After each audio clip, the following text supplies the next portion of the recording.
नमस्कार, मैं कमलेश कबीर आपका एक बार फिर स्वागत करता हूं इस नए एपिसोड। आज के इस एपिसोड में दिल्ली के विधानसभा चुनाव से पहले कांग्रेस पार्टी के लिए एक बार फिर जो है वो बुरी खबर आई है।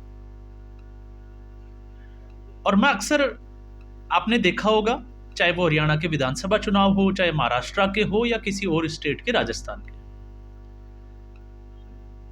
जब जब चुनाव हुए हैं उससे पहले जब जब मैंने विश्लेषण किया है, मैंने एक बात जरूर बोली है कि कांग्रेस पार्टी को कांग्रेस पार्टी ही हरा सकती है। और जब भी कांग्रेस पार्टी में लगता है कि इस बार कुछ अच्छा होगा, तो कांग्रेस पार्टी में इसी तरीके के ट्विस्ट देखने को मिलते हैं। अब दिल्ली के विधानसभा चुनाव में लग ही रहा था कि कांग्रेस पार्टी पहले से ज्यादा मजबूत होकर इस बार चुनावी मैदान में उतरेगी, और ज्यादा नहीं, अगर सीटें नहीं, लेकिन अपना वोट शेयर जो है वो जरूर बढ़ाने में कामयाब हो जाएगी। अब तक ठीक चल रहा था, लेकिन इसी बीच एक मध्य प्रदेश से खबर आती है। चाहे आप लुटियंस मीडिया का ट्वीट देख लीजिए, वहां के अखबारों की जो है वो प्रतियां देख लीजिए, और ये एक खबर आ रही है। और खबर यह है कि कमलनाथ और दिग्विजय सिंह दोनों ही कांग्रेस पार्टी से नाराज चल रहे हैं। और लग रहा है ऐसी ही खबर जो है वो राजस्थान से भी आ सकती है। हम इस वीडियो में उसका भी विश्लेषण करेंगे। तो बात करते हैं कमलनाथ की। तो कमलनाथ ने एक सभा में सीधे तौर से कहा कि कांग्रेस पार्टी में अभी प्रदेश इकाई में जो भी मीटिंग चल रही है उनको पता ही नहीं चलता, अखबारों की कटिंग से पता चलता है कि कांग्रेस पार्टी में मीटिंग हुई थी। तो वो ना तो कांग्रेस पार्टी के कामकाज से खुश है, और जिस तरीके से कांग्रेस पार्टी में नियुक्तियां की जा रही है उसमें जो वरिष्ठ नेता है उनकी ना राय ली जा रही है, ना उनको पूछा जा रहा है। कहने का मतलब है सीधे तौर से उनको अंधेरे में रखा जा रहा है। और इसी बात का समर्थन किया दिग्विजय सिंह और मीनाक्षी नटराजन ने। तो इस वक्त मध्य प्रदेश जो इकाई है उसकी कमान जीतू पटवारी के हाथों में। तो अब बात यह आती है कि कांग्रेस पार्टी आखिर चल क्या रहा है। तो कांग्रेस पार्टी में जब से राहुल गांधी आए हैं, आप विश्लेषण करके देखेंगे, आत्मविश्लेषण करेंगे तो आप जरूर इसको जो है वो खोज पाएंगे कि राहुल गांधी के आने के बाद कांग्रेस पार्टी जिस तरीके से डगमगाई है, और अभी भी जो है वो कांग्रेस पार्टी में स्टेबिलिटी और अनुशासन, इसमें अगर दो चीजों की हम बात करें तो वो दोनों चीजों की कमी दिखाई देती है। और ऐसा इसलिए, या तो आप कांग्रेस पार्टी में राहुल गांधी को खुश रखिए, या तो फिर आप साइडलाइन हो जाइए। ये इस वक्त जो है वो कांग्रेस पार्टी और उसकी राजनीति सिर्फ इसके आसपास घूमती है। अगर आप राहुल गांधी को चूना लगा सकते हैं, उनको जननायक बता सकते हैं, उनको बहुत बड़ा लीडर बता सकते हैं, और आप इसी तरीके से मीठी बातें कर सकते हैं, तो आप कांग्रेस पार्टी में बने रहेंगे। और आप देख लीजिए उठा के, रणदीप सुरजेवाला से लेके केसी वेणुगोपाल, पवन खेड़ा, सुप्रिया सिरनेत, एक से बड़े एक जो है वो धुरंधर आपको देखने को मिले। और ऐसा नहीं है कि इसका हम विश्लेषण करते हैं तो ये अभी से है, 2004 से, जब से राहुल गांधी राजनीति में आए हैं, हम तब से देख लेते हैं। तो जब से राहुल गांधी राजनीति में आए हैं उस वक्त एक ट्रेंड चला था, क्योंकि राहुल गांधी जो है वो युवा, तो युवाओं को आगे लाने का प्रयास किया गया, लेकिन उसी बीच जो है वो बड़ों के साथ में तालमेल भी बिठाया गया। और ऐसी स्थिति में ये एक दौर था, क्योंकि उस वक्त कोऑर्डिनेटर की भूमिका में, चाहे आप अहमद पटेल की बात कर लीजिए, प्रणब मुखर्जी की बात कर लीजिए, मनमोहन सिंह की बात कर लीजिए, इस तरीके के दिग्गज नेता थे। और जब ये लोग दिग्गज नेता ये जब थे कांग्रेस पार्टी में, तो उस वक्त नई पीढ़ी के जो नेता थे, क्योंकि पुरानी पीढ़ी और नई पीढ़ी की जो लड़ाई है वो कांग्रेस पार्टी में सार्वजनिक है, तो नई पीढ़ी के जो नेता थे उनको उपेक्षित भाव से देखा गया, उनकी उपेक्षा की गई। और उसी उपेक्षा के चलते आप देख लीजिए, चाहे वो जतिन प्रसाद हो, चाहे फिर ज्योतिरादित्य सिंधिया हो, इसके अलावा हेमंता बिस्वा शर्मा हो, और इसी तरीके के, चाहे आपने देखा होगा जिस तरीके से फारूक अब्दुल्ला के बेटे अमर अब्दुल्ला भी जो है वो नाराज हो गए थे। और राजस्थान से खबर आई थी सचिन पायलट की, मानेसर कांड। तो इन नए नेताओं को जो है वो उपेक्षित किया गया। और जब कांग्रेस पार्टी को लगा कि नहीं, नए नेताओं की जरूरत है, तो फिर जो है वो पुराने नेताओं को साइडलाइन करने की एक प्रयास किया गया, जिसमें G23 का नाम अगर मैं लूं तो वो बिल्कुल सही साबित होगा। गुलाम नबी आजाद जैसे नेता जो राजीव गांधी और इंदिरा गांधी के समय से कांग्रेस पार्टी से जुड़े हुए थे, किस तरीके से उनको एक पल में जो है वो कांग्रेस पार्टी से साइड कर दिया गया। फिर चाहे मनीष तिवारी हो, हालांकि वो सांसद जरूर है, लेकिन उनकी जो है वो एक्टिव भूमिका अगर आप राजनीति में देखोगे, फैसलों में उनका देखोगे, तो आपको देखने को नहीं मिलेगा। इसके अलावा आप कपिल सिब्बल की बात कर सकते हैं, वीरभद्र सिंह के परिवार की बात कर सकते हैं, और ऐसे ही बहुत सारे नेता जो है वो आपको देखने को मिल जाएंगे जिनको साइड कर दिया गया। और जब उन लोगों को जब साइड किया गया तो फिर लगा कि कांग्रेस पार्टी अब जो है वो टूटने वाली है। तो उसी बीच में मल्लिकार्जुन खड़गे एक दो ऐसे नेता जरूर बचे जो अब जो है वो मुझे लगता है कि थके हुए नजर आते हैं।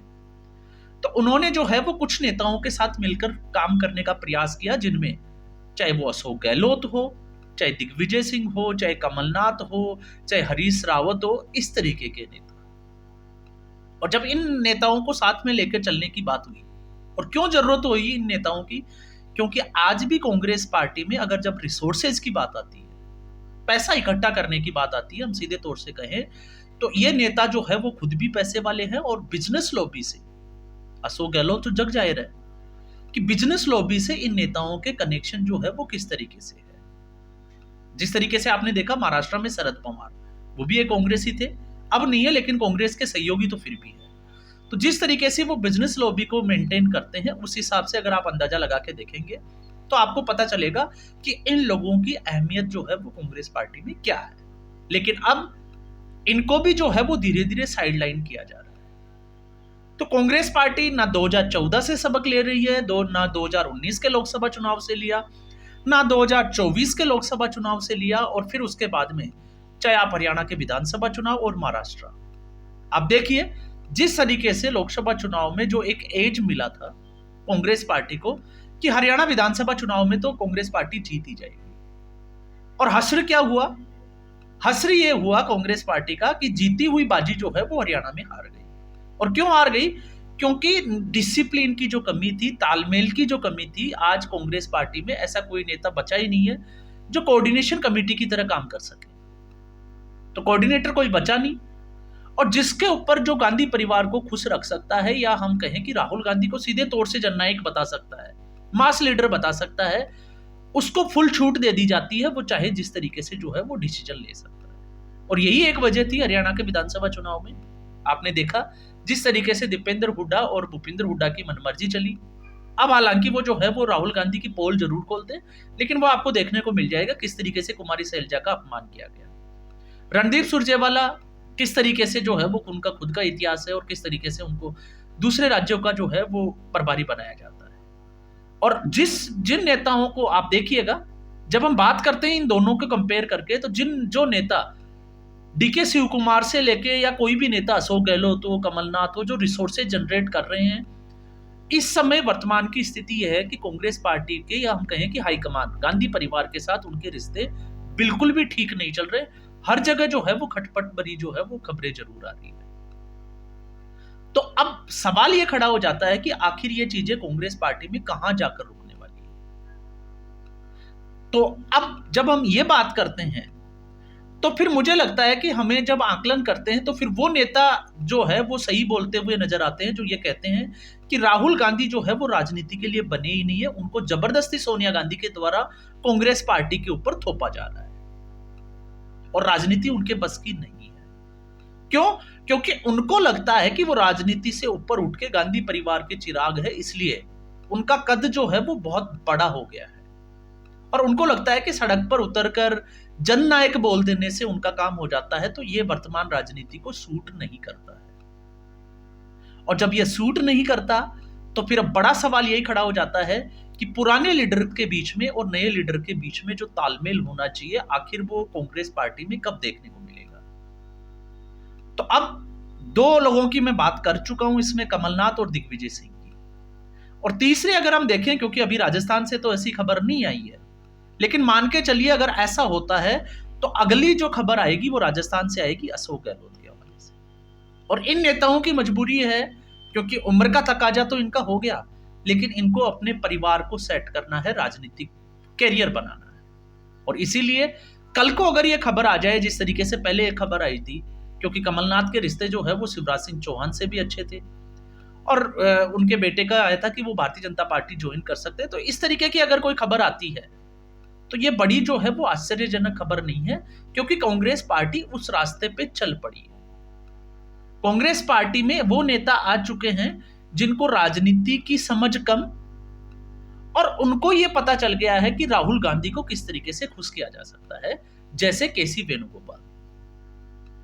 हरियाणा के विधानसभा चुनाव में अपने महिला मित्रों को टिकट देने के कितने बड़े आरोप जो है वो कांग्रेस पार्टी में केसी वेणुगोपाल के ऊपर लगे।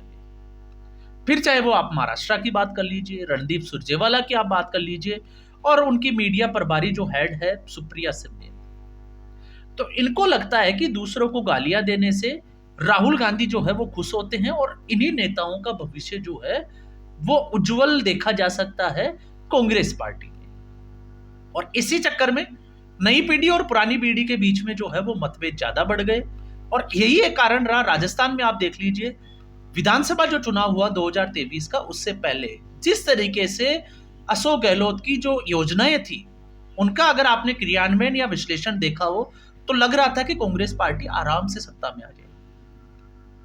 लेकिन जग जाहिर है सचिन पायलट और अशोक गहलोत की लड़ाई, और उस लड़ाई के चक्कर में कांग्रेस पार्टी किस हद तक नीचे गिरी वो आपने देखा कि 70 सीटें भी कांग्रेस पार्टी को टफ फाइट देना तो बहुत दूर की बात है, उतनी सीटें भी नहीं मिली। मध्य प्रदेश में तो जैसे लैंडस्लाइड ही हो गया। तो ये स्थिति क्यों बनी? इस स्थिति के पीछे यही एक कारण था, और यह कारण यह है कि आप नेताओं से पीछा छुड़ाने के लिए आप उनको जो है वो एक साथ ही जो है वो आप साइडलाइन कर देते हो, जिस तरीके से इन लोग नेताओं को किया जा रहा है, जिस तरीके से दिग्गज नेता है। और आप मान के चलिए, दिल्ली के विधानसभा चुनाव से अगर एक दो और स्टेटमेंट इसी तरीके के कांग्रेस पार्टी में इन्हीं सीनियर नेताओं के द्वारा या किसी नए नेता के द्वारा आ जाता है, तो फिर वही स्थिति दिल्ली में बनेगी जो अब तक बनती आई है। कांग्रेस पार्टी को हराने के लिए किसी दूसरे की जरूरत नहीं है। कांग्रेस पार्टी के जो लीडर है वही एक दूसरे को काटते हुए नजर आएंगे। और फिर कांग्रेस पार्टी का आप ग्राफ देखिए कि राहुल गांधी की इस तरीके की जो राजनीति है, जिसमें चाहे G23 हो, नए लीडर्स का जो है वो उपेक्षा करना हो या फिर पुराने नेताओं की उपेक्षा करना हो, उसके बाद में कांग्रेस पार्टी का ग्राफ नीचे गिरा है या फिर ऊपर गया है।